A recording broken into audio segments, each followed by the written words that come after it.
candles that smell like her wedding day. Oh God. And I remember the look on the Queen's face in the cathedral. So if you want a fragrance, how do you come up with a fragrance that smells like the Omen? Meghan Markle's disastrous 3.0 reinvention sure ain't working, but her friends at Us Weekly are really going to try and make us believe that it is. She's their new cover star, believe it or not, from actress to royal entrepreneur. And they have posted on X, Meghan Markle is entering her next act, and it's very Hollywood. After making a splash at Paris Fashion Week and stepping back into the spotlight with her Netflix series, insiders and PR experts tell us the Duchess is redefining herself as a one-woman powerhouse. From her solo rebrand and new high fashion image to what it means for her marriage to Prince Harry and whether this is her most authentic reinvention yet, go inside Meghan's bold next chapter. Samantha Markle, the sister of the one-woman powerhouse? For real? Like, how long is the mainstream media going to be shoveling this shit down our throats when we know everything she touches turns to crap? Well, Dan, I don't think it's mainstream media. Let's remember. And if I remember correctly, I believe that Us Weekly is part of her paid PR. So she's not a cover star because she's not on every other cover. She's not on conservative covers. She's on the covers of those publications that have been paid under the hub of Sunshine Sachs and her other PR gurus. So this is self-promotion, in my opinion. She's not stepping back into the spotlight or the red carpet because she was never on it. And I don't think she can rebrand. What's this, like number 9? It's not a rebrand. It's grasping for straws, I think, at best, in my opinion. Because everything she's done, let's go back to Spotify. And we know what the Spotify executive said. It seems like everything she's done is met with resistance and abhorrence in the end. And how can you rebrand that? What, I heard she's thinking of coming out with candles. You and I talked about that, candles that smell like her wedding day. Oh God. And I remember the look on the Queen's face in the cathedral. So if you want a fragrance, how do you come up with a fragrance that smells like the Omen or that smells like, doom and gloom coming to the royal kingdom? In retrospect, it's been disastrous. How do you put that in a fragrance? Good God. Uh, And the thing is, Sam, her past will not escape her. right. And I was taken by this fascinating exchange with the royal social media maverick Genevieve's and yourself on X this week. And Mm. she had posted, Sam, concerns and conversations about how dark his skin might be when he is born. When asked by Oprah Winfrey if her son being too brown would be a problem, Meghan replied, "If that is the assumption you are making, that is a pretty safe one." The only conversations that took place was on highlighting to Harry the British press would probably make something about his child being mixed race and also wondering what their child would look like. That is not racism. Yet if you always see yourself as the victim, it's the perfect opportunity to one-up a couple you're in competition with. And Sam, you replied, and I found this really fascinating. You revealed, my dad, which of course is Meghan's dad, you share the same father, Thomas Markle, and Doria, that's Meghan's mum, not your mum, had the same conversation, according to my father.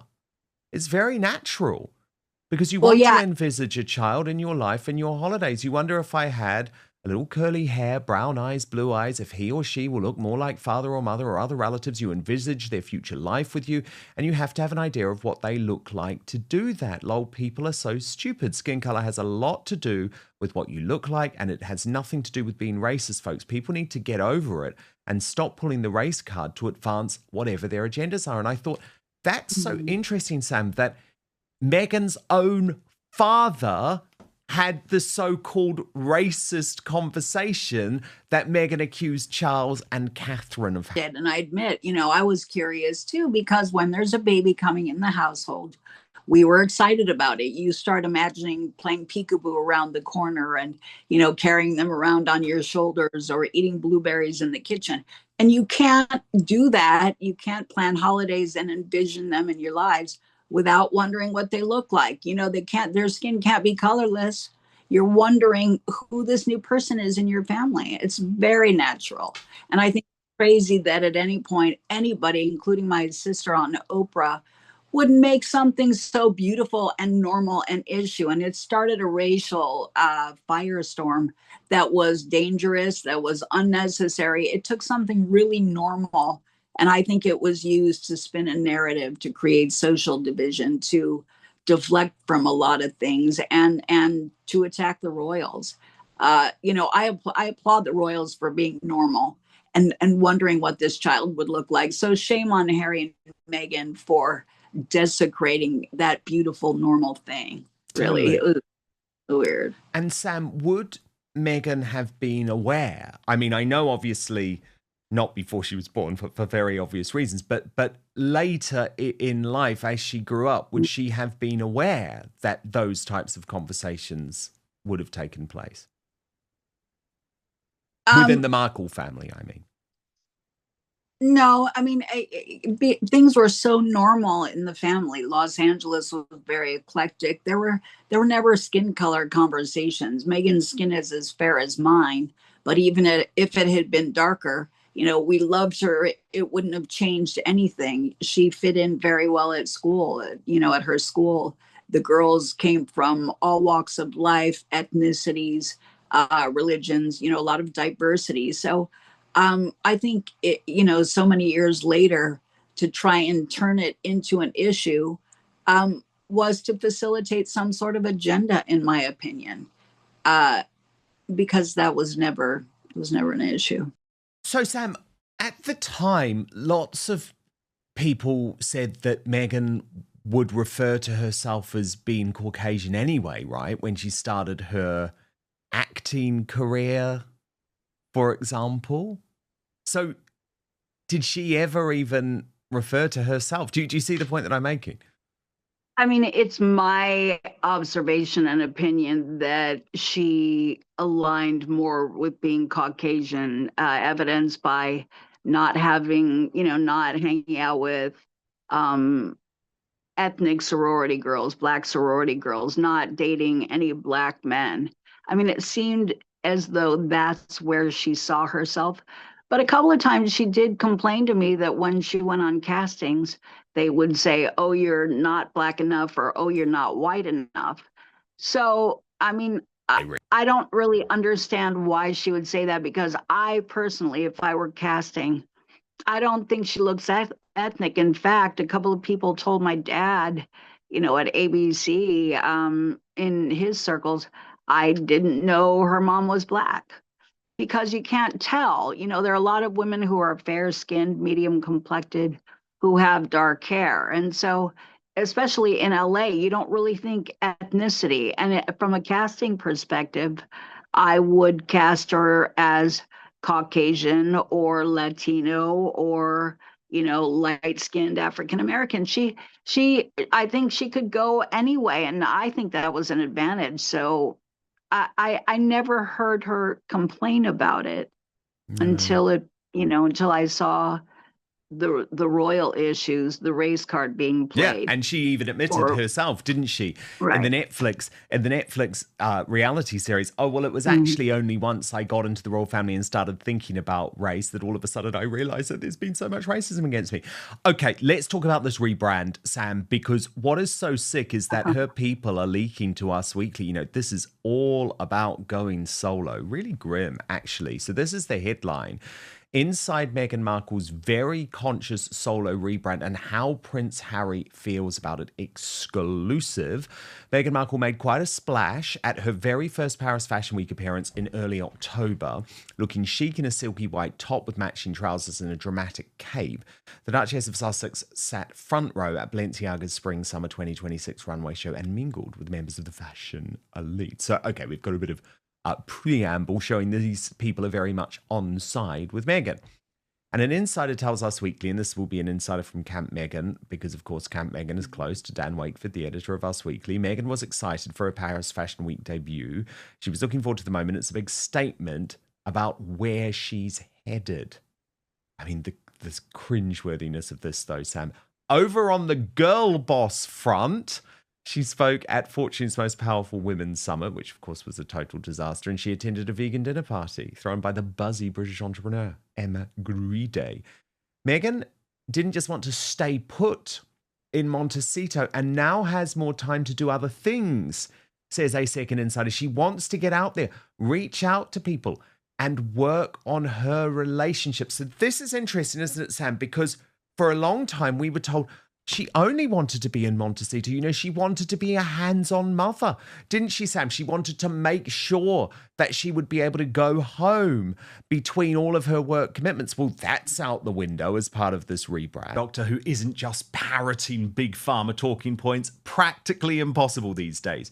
But one bold Texas doctor of physical therapy is cutting through the nonsense, revealing 7 powerful reasons why anyone over 50 should be drinking this one overlooked thing daily. And no, it's not milk, not some chalky calcium shake either, don't worry. It's a unique protein your body stops producing as you age, yet it's been shown to dramatically boost bone density, soothe joint pain, and even smooth out wrinkles and cellulite. Users are also seeing thicker hair, stronger nails, and faster results than you'd expect, some in just 2 weeks. And get this, over 5 million jars sold, more than 8,000 5-star reviews, and a 365-day money-back guarantee. That is confidence. So for my listeners, you can get up to 45% off this formula, plus free shipping right now.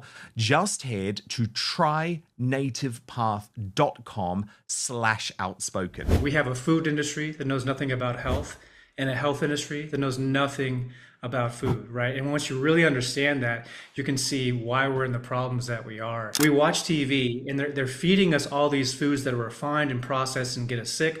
And the next commercial is a commercial about a pill that we're supposed to take. The forefront of what we do here at Native Path is we try to get people off the path of what most people are doing is eating that stuff and taking those pills and get them on the path to eating, moving, and living in harmony with their biology. Collagen is, in my opinion, it's the one thing that if you take it, everything else starts to get easier or unnecessary because it's so foundational in the structure of your body. We're deficient in this very important protein that our ancestors got plenty of. So it's a big part of what I say is important when we're aging. You have to have this as part of your diet. A whole attempt at being Martha Stewart and or being at home in the kitchen and preparing wonderful meals to surprise your hubby seemed to go out with the bathwater.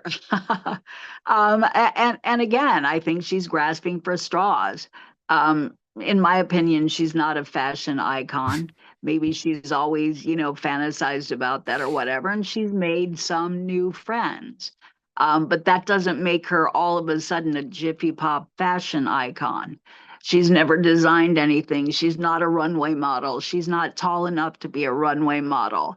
So it feels kind of ridiculous that she's injecting herself into those circles. And if she's got a few people on the left who accept her, fine. And reportedly, Marcus Anderson had some ties to Vogue or someone at Vogue.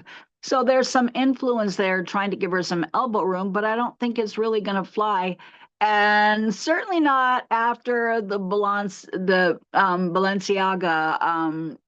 faux pas of laughing at a runway model when she stumbled. Those people are very established. Those models work the runways. They're very professional. They're very well known. And I think even Balenciaga and the people in the crowd certainly would give that model priority over my sister. So to laugh at that model was so rude. I would be really surprised if she ever got invited back. Well, it was her mean girl. It was her mean girl side coming out, wasn't it? Uh, then this Yeah. article goes on to say, Sam, according to insiders and industry experts, Meghan is now deliberately repositioning herself as a power player separate from her husband. While the couple, they of course get in, who accepted the Humanitarians of the Year award, yeah, right, remain connected on many causes, she's rebranding as a one-woman show. It's a shift towards individuality, Sam, they say. No, I think she always saw herself as a one-woman show, even when she was doing her mere 72 days of royal duty and stepping in front of Queen Elizabeth. I mean, in her mind, she's a one-woman show, I think. And that's part of her problem. I think in a very professional world, especially when you're dealing with people who are well connected and who have worked many, many years to hone their crafts, you don't show up as a Jiffy Pop diva and call yourself a one-woman dynasty. You haven't earned being a dynasty. You are not Kim Kardashian. You are not Gwyneth Paltrow. You are not Taylor Swift, and you're not at that level. You have not earned it. And so, in my opinion, pillow talk with Prince Harry and 72 days of royal duty doesn't all of a sudden give you that rank. No, It's really doesn't. It's ridiculous. It really is. It feels like a Walter Mitty show. But Sam, to me, Us or Weekly is trying to sell this, though, as saying it could be mutually beneficial for Harry too. And the insider says it's healthy for them as a couple to have separate spheres, identities, and passion projects, noting that the negative attention Meghan receives in the press hasn't been helpful for Harry's work. Aside from a few joint projects, they will be very professionally divided now, adds the insider. It's what they have been doing all year. So that's interesting too.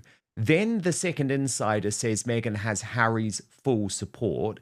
He always thinks she's making the right moves. The first insider agrees that Harry is thrilled his wife has found something she can sink her teeth into. It's what she successfully did before him, and he believes in the saying, happy wife, happy life. He's happy not to be involved in that world. So, I mean, this is nuts because it is literally Harry admitting, I've got no control over this. Meghan does whatever she wants. She walks all over me. She changes strategy. It's like, it's so pathetic on his part.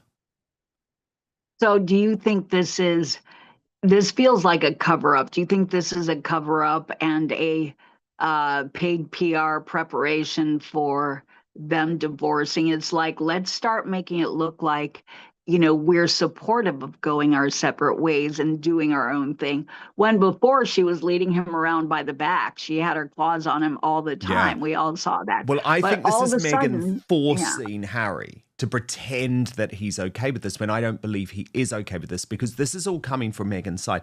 And it's so mortifying as well, because remember, these are her operatives basically having to admit, Sam, that nothing has worked in a piece which is describing her as a powerhouse. Like, listen to what they talk about in terms of her Netflix deals and her TV shows and everything.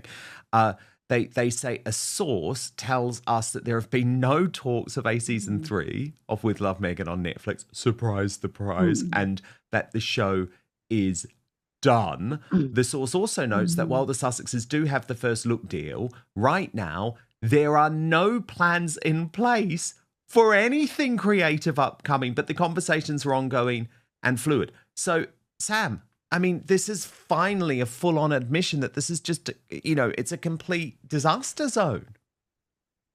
Yeah, I don't think she's going to make the entertainment industry or the fashion industry believe that she's a powerhouse all of a sudden. I think it seems like they've been rejecting her all along because, you can talk the talk, but you have to show up and walk the walk. And every time they've shown up, especially her, let's go back to Spotify, talentless effing grifters. I mean, you have to be able to deliver once you're given the opportunity. And I think again and again, they've demonstrated that they don't have it. So she can't all of a sudden, now that she's used the royal title as a springboard, she can't go off on her own and all of a sudden be a self-made Jiffy Pop powerhouse. She is not a powerhouse.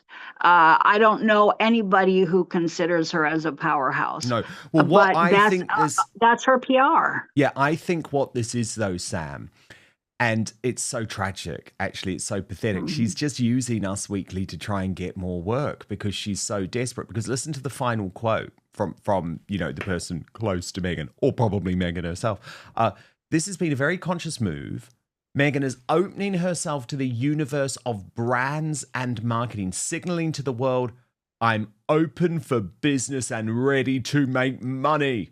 In the lifestyle sector, she wants to emulate Gwyneth Paltrow. She doesn't necessarily need TV shows and the criticism that comes with them. Sam, it's just not worked. This is the ultimate proof this has not worked. And the relaunch 3.0 won't work.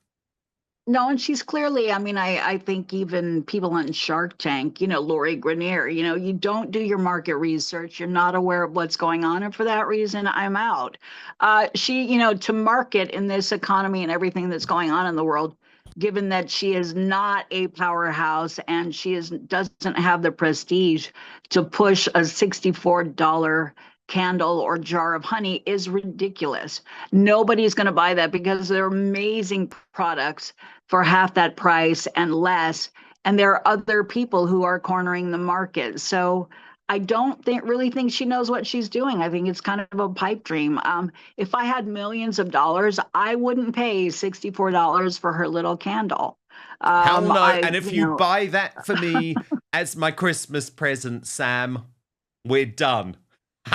But I know you'd never do that to me. I like I told you. So I'm not going to get you the candles that they deify themselves on by having their images on faith candles. Like all of a sudden they're, Christ and the Virgin Mary. No, exactly. Oh, Sam. Well, I adore you. Thank you so much. And